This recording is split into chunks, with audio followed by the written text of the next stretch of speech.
I didn't die in the car that went over the cliff. I jumped out seconds before it crashed through the guardrail, watching from the trees as it exploded in the ravine below. The police would find burn marks but no body. My husband would collect the life insurance money, and I would disappear. My name was Sophia Bennett. Now I'm Victoria Hayes. And today, I'm walking into the office where my widowed husband works as a senior manager, about to introduce myself as his new CEO. He has no idea who I am. Let me start from the beginning. I was 28 when I married Daniel Bennett. He was charming, successful, and came from a good family. We met at a charity gala. He was a rising star at a tech company. I was working in my family's investment firm. My parents had died in a plane crash 6 months earlier, leaving me their entire estate. Daniel was attentive during my grief, patient with my trauma, perfect in every way. We married after a year. I thought I'd found my soulmate. I was wrong. The first year of marriage was bliss. Or so I thought. Daniel was loving, supportive, encouraging me to step back from work and take time to heal. I did. I let him handle our finances. I let him make decisions about investments. I trusted him completely. The second year, things started to change. He worked late constantly. He was distant. He barely touched me. When I asked what was wrong, he said he was stressed about a big project. I believed him. By the third year, I was lonely in my own marriage. But I told myself this was normal, that all marriages went through rough patches, that I needed to try harder. Then I found the emails. I wasn't snooping. Daniel had asked me to forward a document from his laptop while he was in the shower. I opened his email and there it was, hundreds of messages to L. Intimate messages. Plans to meet. Photos I'd rather burn out of my memory. I sat there staring at the screen, unable to breathe. Then I did something I'm not proud of. I started digging. I found text messages, hotel receipts, credit card charges for jewelry I'd never received, flowers sent to addresses I didn't recognize. The affair had been going on for over a year. With Lena Cross, his colleague, a woman I'd met at company events, a woman who'd smiled at me while sleeping with my husband. I could have confronted him. I could have demanded a divorce. But then I found something worse. I was going through our financial records trying to figure out how much of my inheritance Daniel had access to, when I noticed irregularities. Large transfers I hadn't authorized. Withdrawals from accounts I'd thought were frozen. My parents' estate was being systematically drained. I called our financial advisor, Marcus, pretending to just be checking in. Mrs. Bennett, I was just about to call you about those investment adjustments Daniel made. Adjustments? The ones you approved last month? Moving funds into those offshore accounts. I'd approved nothing. But I played along. Right? Yes. Can you send me the details? I want to review them. Of course. Though I have to say I was surprised. Offshore investments aren't usually your style. I hung up and waited for the email. When it came, I felt my world collapse. Daniel had been forging my signature. He'd moved over $3 million of my inheritance into accounts I couldn't access. Money that was legally mine that my parents had worked their entire lives to build was gone. And it was all legal because technically I'd approved the transfers. I sat in my home office staring at the documents and realized something. Daniel hadn't married me for love. He'd married me for money. The affair with Lena was probably going on before our wedding. The whole thing had been a con. That's when I decided to leave. To file for divorce, to press charges for fraud, to burn his life to the ground. Then I overheard a conversation that changed everything. I'd come home early from a doctor's appointment. I'd been feeling nauseous for weeks, stress I'd thought. I was walking up to the house when I heard voices in Daniel's study. The window was open.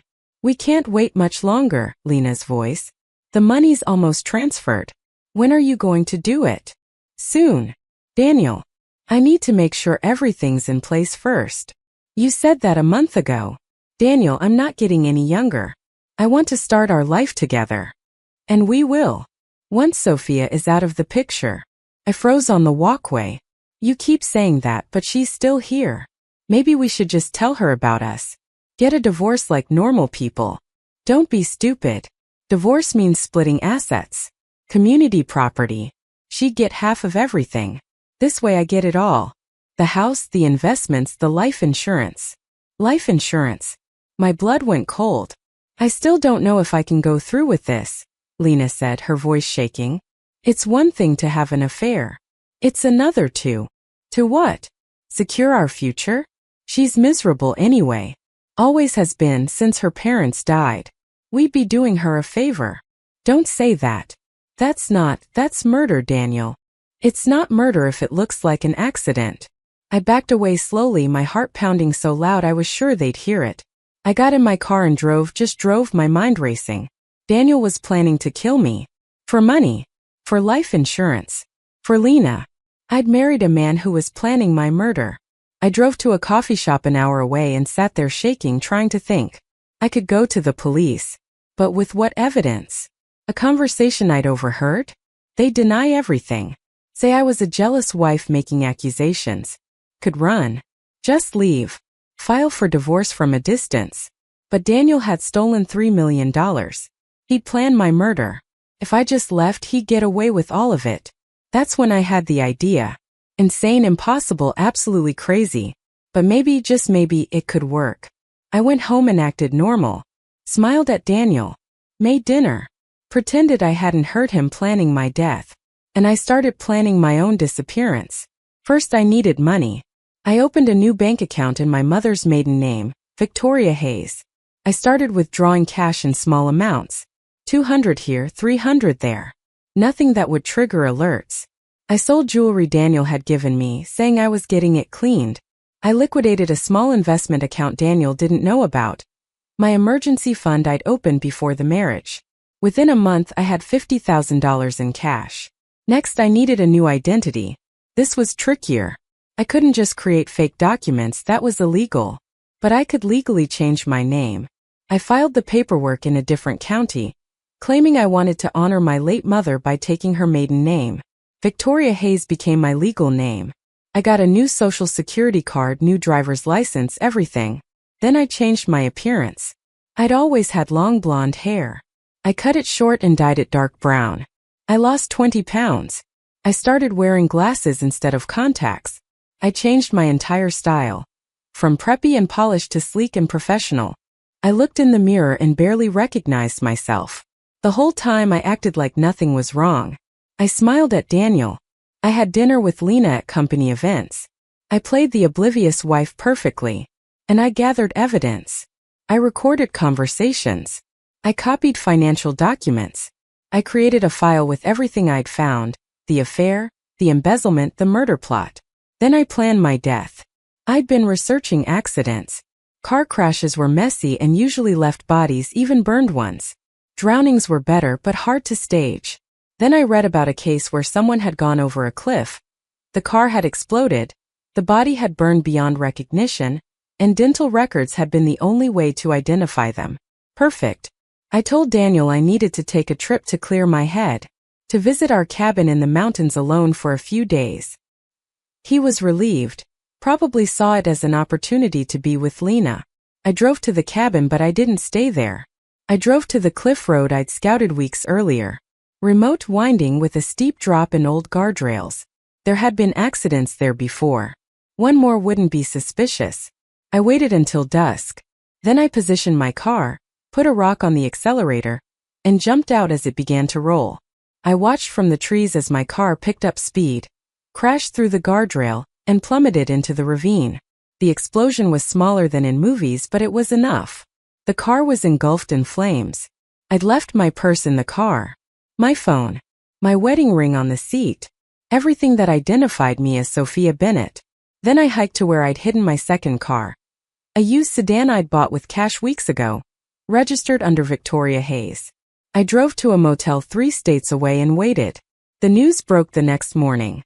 Local woman killed in tragic accident. They found the burned-out car. They found my purse partially melted. They found the ring.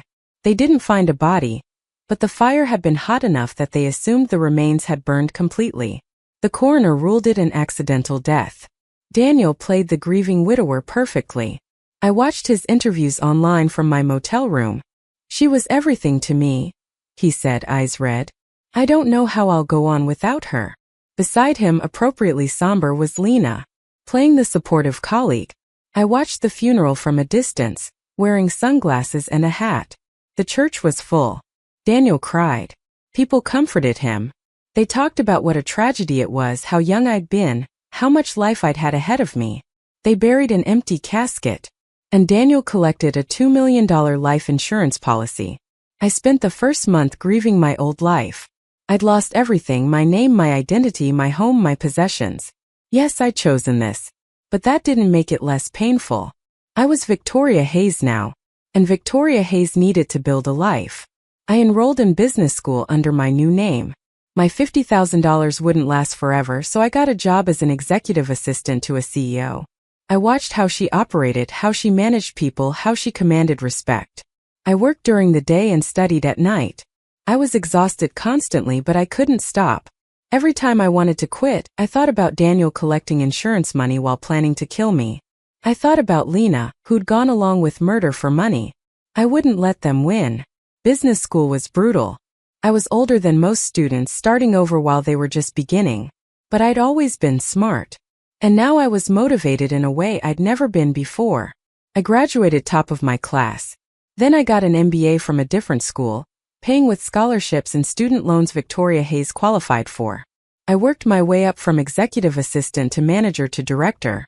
I networked obsessively. I learned everything about Daniel's industry. And I watched him from afar. He'd married Lena 6 months after my death. They'd bought a bigger house with my life insurance money. He'd gotten promoted. She'd quit her job to be a full-time wife. They looked happy in their social media photos. But I knew better. I'd hired a private investigator, Patricia, the same one I'd used before my death, when I first suspected the affair. She kept me updated. Daniel was drinking more. Lena was spending money faster than he could make it. They fought constantly. The life insurance money was almost gone, blown on cars and clothes and a lifestyle they couldn't actually afford. And Daniel was still embezzling. I'd given Patricia access to the evidence I'd compiled. She confirmed he was doing the same thing at his new company. Skimming from accounts, manipulating numbers, stealing money that wasn't his. Some people never change. I spent 2 years building Victoria Hayes into someone formidable. I worked for a major consulting firm, helping companies optimize their operations. I made connections with board members and investors. I built a reputation. And when I heard that Daniel's company was looking for a new CEO, their last one had resigned after discovering financial irregularities. Daniel's work? No doubt. I applied. My resume was impeccable. Victoria Hayes had an MBA, executive experience, and a reputation for turning around struggling companies. When they interviewed me, I was confident, knowledgeable, and exactly what they needed. They offered me the job on the spot. I accepted. And today, I was walking into the building for my first day as CEO. I'd seen recent photos of Daniel. He'd gained weight, looked older, more tired. The stress of living beyond his means was showing. But would he recognize me? I'd lost 30 pounds since my death. My hair was completely different. I wore designer suits now instead of the casual dresses I'd favored as Sophia. I'd had minor cosmetic work done. Nothing drastic, just enough to change the shape of my face slightly. I looked like a completely different person. I walked through the lobby in my power suit and heels, my hair styled sleekly, my confidence radiating. The receptionist smiled. "Miss Hayes, welcome. I'll show you to your office." My office was on the top floor. Corner office, floor-to-ceiling windows, expensive furniture. The kind of office Sophia Bennett had never had. The kind of office Victoria Hayes had earned. "I've scheduled a meet and greet with the executive team in an hour," my new assistant told me. "And Daniel Bennett from finance will be presenting the quarterly review." "Daniel." I smiled. "Perfect. Thank you." I spent the hour reviewing files, preparing. Then I walked into the conference room. The executive team stood as I entered. 8 people, all looking at me with varying degrees of curiosity and nervousness. New CEOs could make or break careers. And there, standing near the back, was Daniel. He looked at me with the same polite interest as everyone else. No recognition. No suspicion. Just a manager meeting his new boss. I took my seat at the head of the table. "Good morning, everyone. I'm Victoria Hayes, your new CEO. I'm looking forward to working with all of you to turn this company around." I believe in transparency, accountability, and results. I also believe in rewarding excellence and addressing problems head-on. I looked directly at Daniel. I don't tolerate incompetence or dishonesty. If you're doing your job well, we'll get along fine. If you're not, well, you won't be here long. Daniel shifted slightly, but still no recognition. Just the discomfort of an employee being called out on performance standards. Now, I'd like to hear from each of you, starting with finance. Mr. Bennett, I believe you're presenting our quarterly review. Daniel stood, pulling up his presentation. Yes, Ms. Hayes. Thank you. As you can see, our revenue last quarter was. I watched him present. He was polished, confident. He'd always been good at presenting numbers, even when those numbers were lies. When he finished, I asked pointed questions. About discrepancies I'd already spotted in the reports. About investments that didn't make sense. About transfers that seemed irregular. Daniel answered smoothly, but I could see him sweating slightly. I wasn't asking soft questions. I was digging into the details he'd rather gloss over. Thank you, Mr. Bennett. I'll want to schedule a deeper dive into these numbers. There are some things that don't quite add up. He nodded, sitting down. Still no recognition. Just worry that his new boss was detail-oriented. Perfect. After the meeting, I called him to my office. Mr. Bennett, thank you for that presentation. I have some additional questions about the financial structures here. Of course, Ms. Hayes. What would you like to know? I spent an hour grilling him. Not enough to make him truly suspicious, but enough to make him nervous. Enough to establish that I wasn't going to be an easy boss to deceive.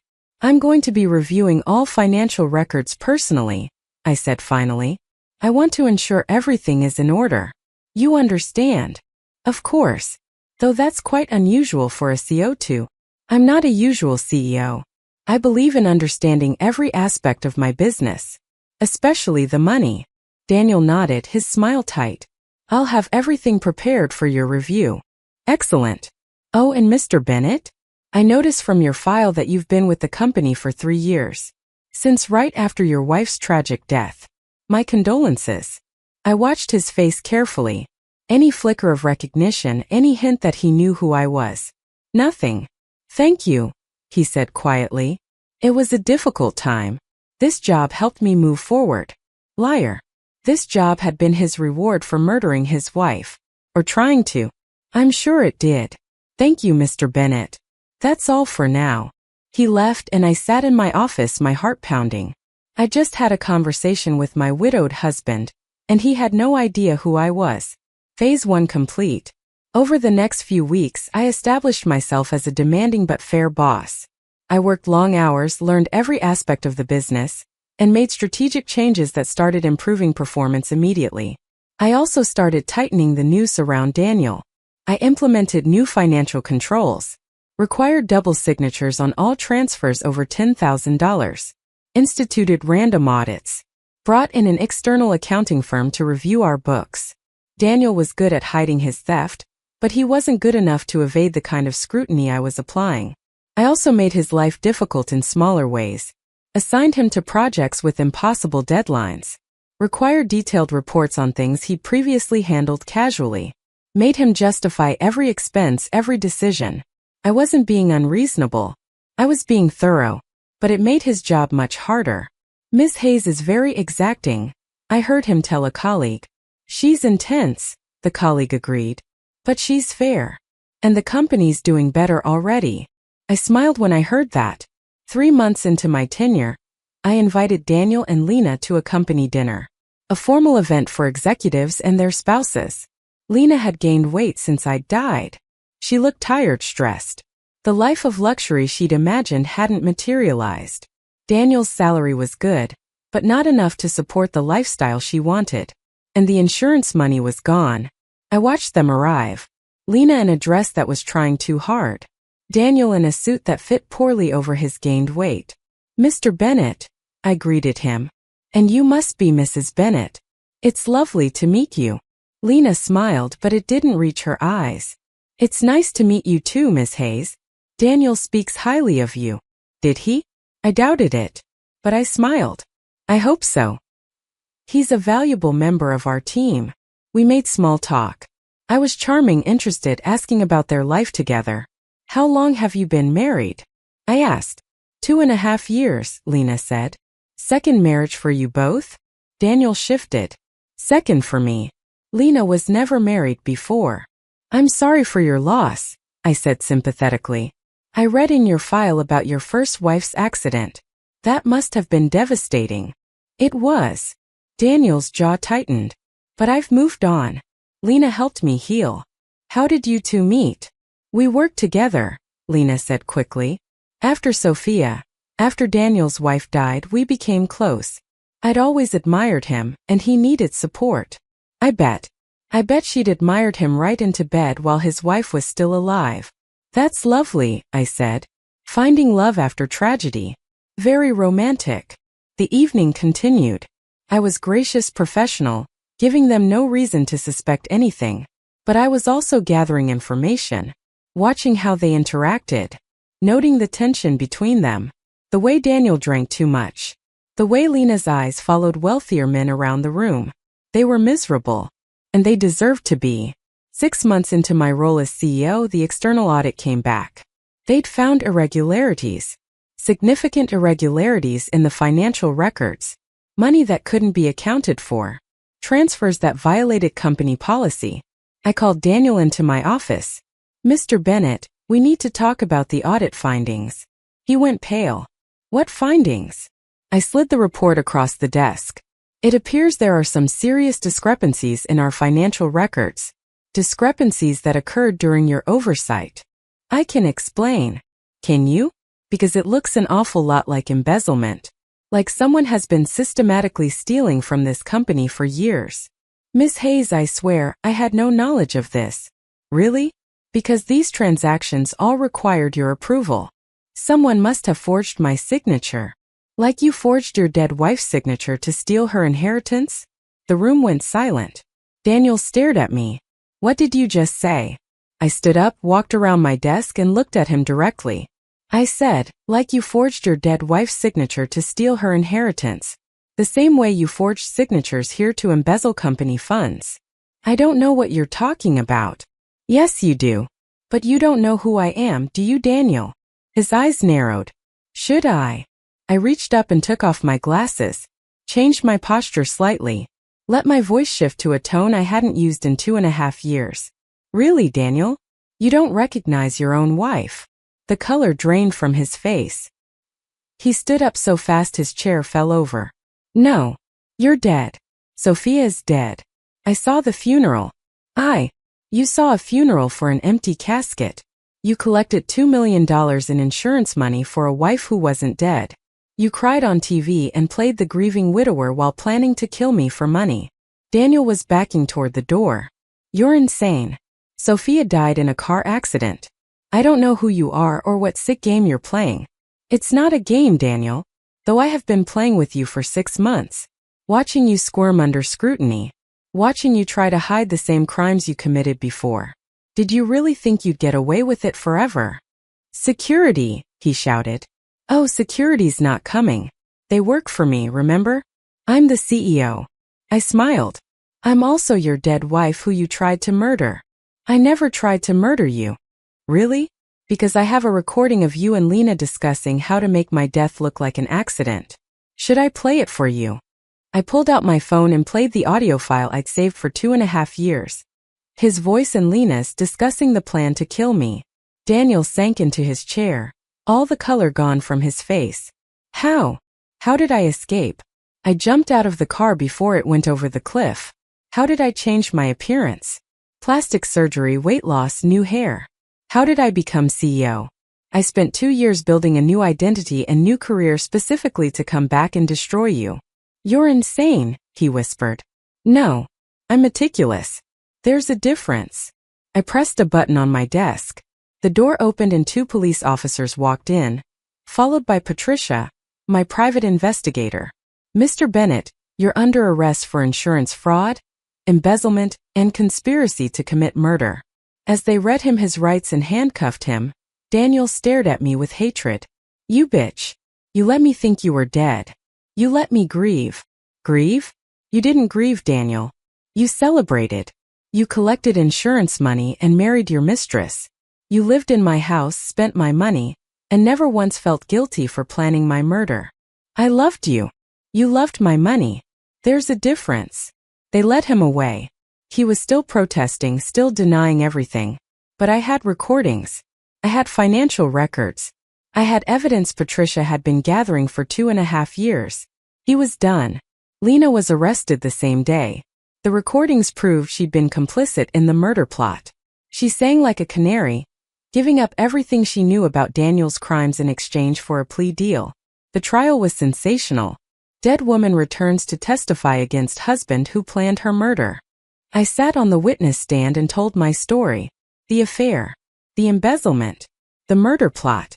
My decision to fake my death. My transformation into Victoria Hayes. The defense tried to argue that I'd committed fraud by faking my death and collecting no insurance payout, so there was no fraud. That I'd abandoned my marriage. That I couldn't prove Daniel had actually planned to kill me. Only that he'd discussed it. But I had recordings. I had documentation. I had Patricia's evidence of continued criminal behavior. The jury convicted Daniel on all counts. Embezzlement, insurance fraud, conspiracy to commit murder, and attempted murder. The attempted murder charge stuck because the prosecution argued he'd put the plan in motion by creating the fake financial records and manipulation that I'd used as the reason for my fake death. He got 25 years. Lena got 10 years for conspiracy and as an accessory. I walked out of the courthouse a free woman. Vindicated. Victorious. But also empty. I'd spent 2.5 years focused on revenge. On building a case. On destroying the man who'd betrayed me. And I'd done it. Now what? I went back to work. I was still CEO, and the company still needed leadership. The scandal had been huge, but I'd handled it with transparency. I'd cooperated with authorities. I'd maintained my professionalism throughout. The board stood by me. But being Victoria Hayes felt strange now. I'd built this identity to get revenge. Now that revenge was achieved, who was I? I started therapy. My therapist, Dr. Richardson, helped me process everything. You experienced trauma, she said. Betrayal, attempted murder, the loss of your entire identity. Faking your death and building a new life was an extreme response. But it worked. You survived. Did I? I asked. Or did Sophia die and Victoria just took her place? Who do you want to be? I thought about that. I couldn't go back to being Sophia Bennett. That woman was legally dead. But I didn't want to be the cold, calculated woman I'd become to destroy Daniel either. I want to be someone new, I said finally. Not Sophia, not the Victoria who came back for revenge. Someone who's learned from both of them. Took time. Years actually. I kept the name Victoria Hayes. It was my legal name now, and Victoria had built a life worth keeping. But I softened. I made friends. I dated. 5 years after Daniel's conviction, I met someone. Robert Chun, a businessman who owned a chain of restaurants. He was kind, honest, and had no interest in my money. He had plenty of his own. We met at a charity event. He made me laugh. He didn't know my history, didn't care about the scandal. He just liked me. You're different from other people I meet, he said on our third date. More present. Like you don't take anything for granted. I don't, I said. I learned the hard way that everything can be taken from you. So I appreciate what I have. We dated for 2 years before he proposed. I said yes, but I also told him everything. About Sophia, about Daniel, about the fake death and the revenge. He listened without interrupting. When I finished, he was quiet for a moment. That's quite a story, he said finally. I understand if it's too much. If you want to walk away, walk away. Victoria, you survived attempted murder, rebuilt your entire life from nothing, and brought a criminal to justice. You're the strongest person I've ever met. We married 6 months later. A small ceremony, just friends and family. Emma came, my best friend from before, who'd mourned Sophia and then rejoiced when she learned the truth. Patricia came, the PI who'd helped me through everything. It was a good wedding. A happy wedding. And for the first time since I jumped out of that car, I felt like I was actually living instead of just surviving. Robert and I had a daughter, Alice. When she was born, I held her and cried, thinking about how I'd almost never gotten to experience this. Daniel had wanted to kill me. If I hadn't overheard that conversation, if I hadn't faked my death, I'd be dead for real. But I wasn't. I was alive and I was a mother and I was happy. I ran my company for another 15 years, then sold it for a significant profit and retired at 50. Robert and I traveled, spent time with Alice, enjoyed life. I never saw Daniel again after the trial. He was in prison and I had no desire to visit. No unfinished business. No need for closure. I'd gotten my revenge. I'd gotten my life. That was enough. When I was 65, I received a letter. It was from Lena, who'd been released from prison 5 years earlier. Dear Victoria, it read, I don't expect forgiveness. I don't deserve it. But I wanted you to know that I'm sorry. For the affair. For going along with Daniel's plans. For not having the courage to stop him or warn you. I was young and stupid and greedy. I've spent the last 15 years thinking about the woman we almost killed. Thank you for being stronger than we were evil.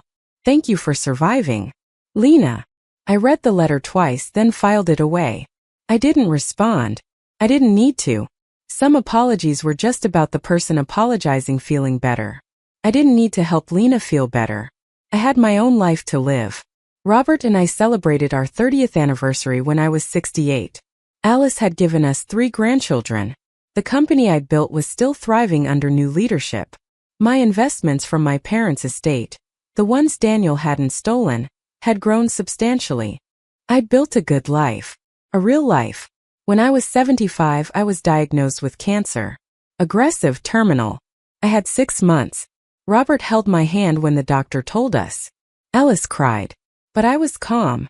I've had a good life, I said. A full life. I'm not afraid. And I wasn't.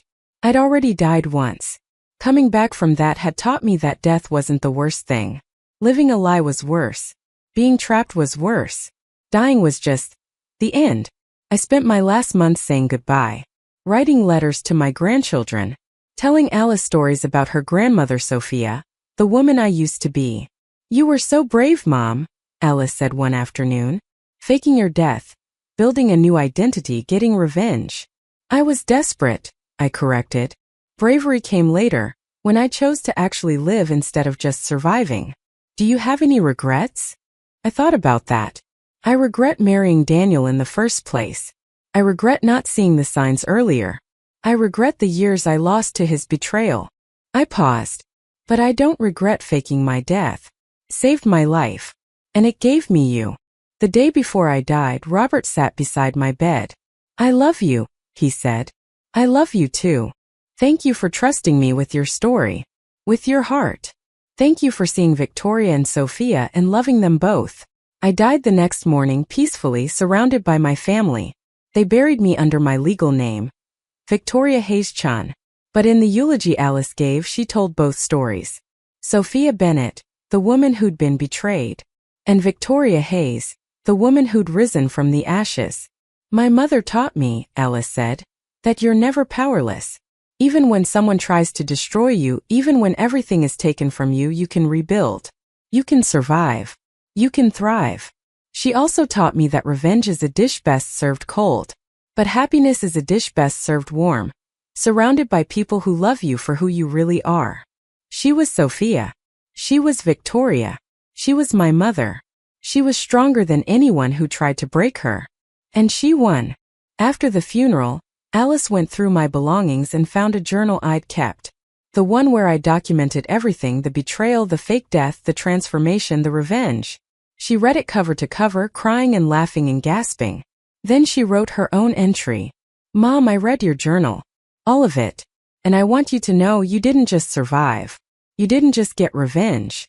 You taught me the most important lesson of my life. That who you are isn't defined by what's done to you. It's defined by what you do next. You were betrayed and you became stronger. You were almost murdered and you became unstoppable. You lost everything and you built something better. Thank you for showing me that women don't have to be victims. That we can be architects of our own destinies. That we can die and come back as someone even more powerful. I love you, Sophia. I love you, Victoria. I love you, Mom. Alice. She closed the journal and placed it in the family safe.